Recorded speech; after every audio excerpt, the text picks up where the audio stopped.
দেশ থেকে পালিয়েছে, এনটিআরসি এর চেয়ারম্যানকে বাংলাদেশ থেকে পালাতে বাধ্য করবো ইনশাআল্লাহ। সকলের সুস্বাস্থ্য দীর্ঘায়ু কামনা করেই আমি আমার বক্তব্য শেষ করছি। আল্লাহ হাফেজ।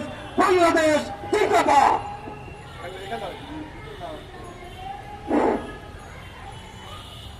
প্রিয় উপস্থিতি, আপনারা আনন্দিত হবেন যে আমাদের এই আন্দোলন যে সঠিক এবং ন্যায্য দাবি, এটার সপক্ষ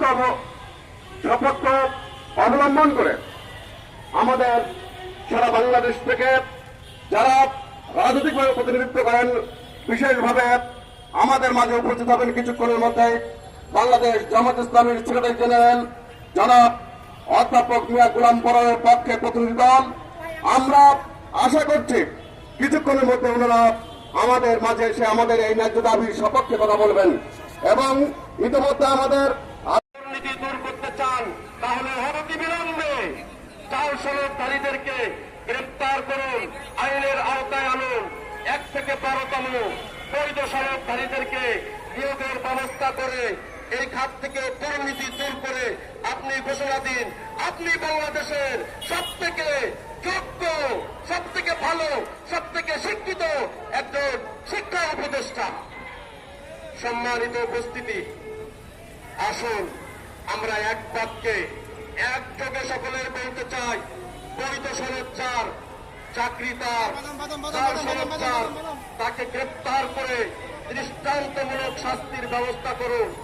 আসুন আজকে আমরা এখানে আমাদের দাবি না আদায় হওয়া পর্যন্ত, আমাদেরকে সুনির্দিষ্ট চাকরির ঘোষণা না দেওয়া পর্যন্ত আমরা শাহবাগ থেকে কেউ যাব না। প্রয়োজনে আন্দোলন অবসান করে শাহবাগ থেকে আজকে আমাদের ঘোষণা আদায় করে নিয়ে তারপরে আমরা বাড়ি ফিরবো ইনশাআল্লাহ। আন্দোলনের ঘোষণা আসবে, তারপরে আমরা এখান থেকে যাব। সংগ্রামী ভাইরা, আমরা এখানে ঘোষণা দেব আমরা কোথাও যেতে রাজি নই। ঘোষণা দিব আমরা কারো কাছে আর যাব না। সরকারের উদ্বোধন মহল থেকে এখানে এসে ঘোষণা দিতে হবে। আমরা ইতিপূর্বে বহুবার গিয়েছি, আর কোথাও যেতে পারবো না। কারো দৃষ্টিকতায় আমরা আর ভুলব না।